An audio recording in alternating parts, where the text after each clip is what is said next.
I'm Kathryn Brown Ramsperger, and I'm going to be reading a chapter of backstory for my novel, Incongruent. Chapter 5, Dianna, The Drill. April 30th, 1972, Beirut. Civil war claims another 25 lives in sniper attacks. Militias regroup. May 1st, 1972, Ashton, North Carolina. The sun glints off the Confederate military statue in front of the courthouse as the Calloways drive through the small town that is their fifth home in 10 years. The straight back, ready posture, and copper eyes slated against the sunshine remind Dianna of her father. Might as well be him. She, Marianne, and TC see the statue more than they do Daddy, especially these days. It used to be she didn't mind that much. It was great just to have him here now and then. Now, though, things are getting worse, and she doesn't know what to do about it.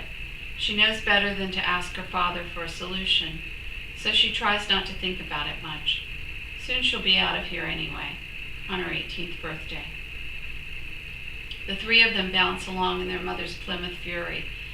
They are headed to church choir practice like most kids in their neighborhood. That's what everyone around here does on Thursdays. Her mother is at the wheel, pushing buttons to change gears. Her car is one made during a transitional time in car manufacturing.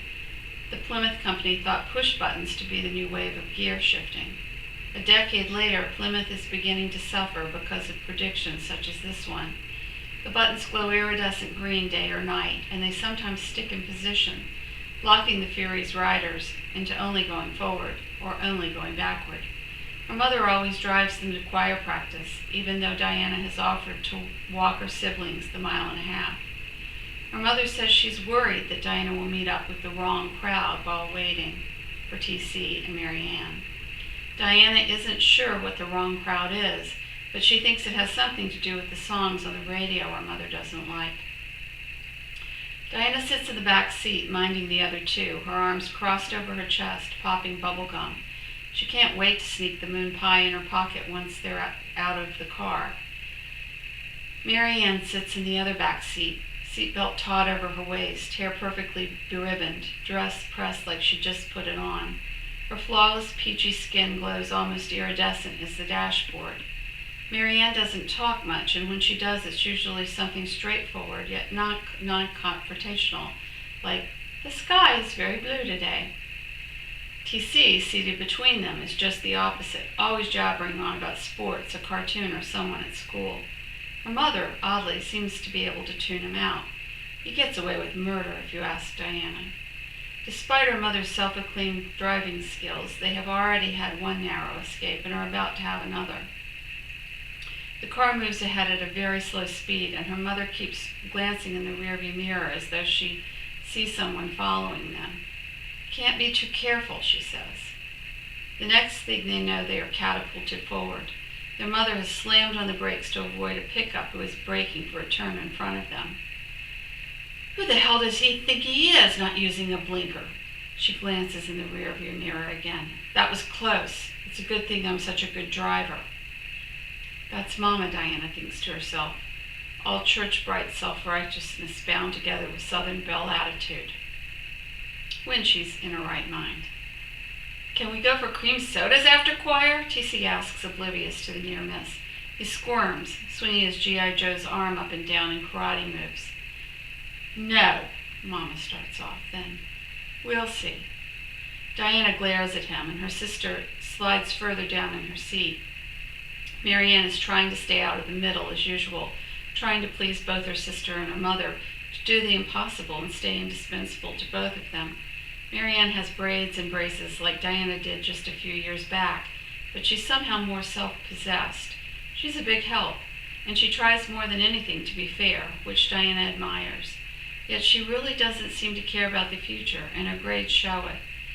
She's starting to look kind of pretty, Dianna thinks. Too bad she won't be allowed to wear makeup because her eyelashes are too short and light, making her eyes seem rather lifeless, more globes than soul. "You just don't want anybody to know about the BOY who works there." TC seeks revenge for Dianna's glare as though she has screamed it. boy. Their mother looks into the mirror, licking her lips. Shut your trap, you little, Dianna begins, but her voice trails off. Your face is so red I can see your bumps through your makeup, TC laughs, pointing with one finger and holding his stomach with the other hand, laughing like Dianna is the funniest thing in the world. You know I'm not wearing makeup, Dianna hisses at her brother. Marianne turns the other way and clears her throat. Dianna is slightly repulsed by what is happening, half frightened about what might come next. She feels her stomach lunge. Her hand goes to her pocket, fingering the moon pie. She's hungry yet carsick all at once. She can never predict her mother, yet something in Dianna, especially of late, makes it impossible for her to back off.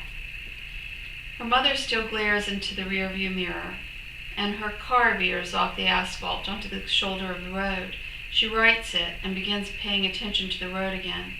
Dianna is pretty certain she will get it while Marianne and TC are singing inside the church. It depends on her mother's mood what get it means. Dianna knows the score these days. Sometimes it's a muddled version of a lie detector test, sometimes removal of a privilege that doesn't even exist, sometimes a beating. Then her weeping mother will lock herself up in her bedroom for hours, sometimes days, sometimes with a butcher knife, other times with a bottle of Valium, always with a box of tissues and the phone off the hook. The silence is what gets you in the end. You won't know whether Mama is sleeping or dead behind that bedroom door. That's when you start eating, until you eat so much you want to throw up.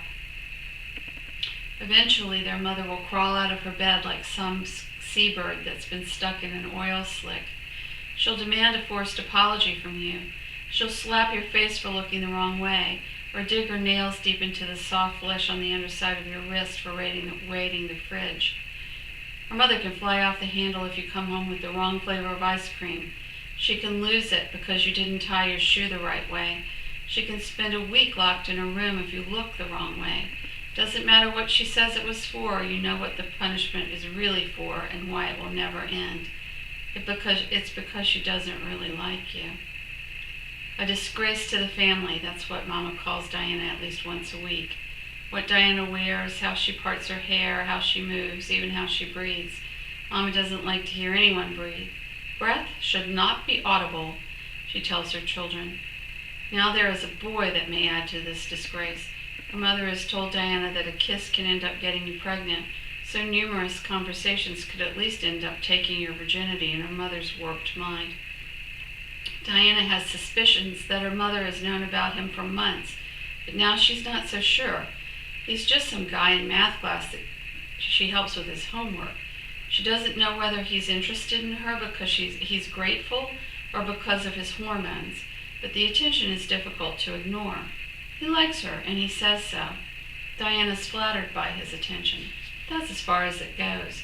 She likes talking to him, flirting with him. She is so close to freedom, and now she's going to get it for something that isn't even leading anywhere. All she wants is a little peace, but her brother doesn't seem to care. Her mother licks her upper lip. A thin bead of sweat forms on the ridge that encircles the pinkish red of her thick mouth. Dianna licks her own small, thin lips to check for sweat, finds none. I knew that near miss with that car was a sign something was wrong, Mama moans, almost in a whisper.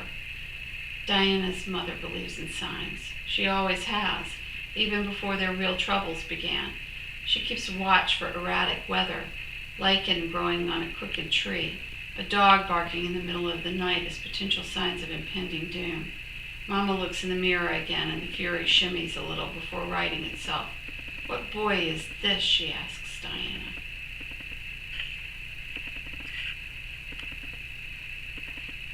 Thank you very much for your attention. I've enjoyed reading to you today.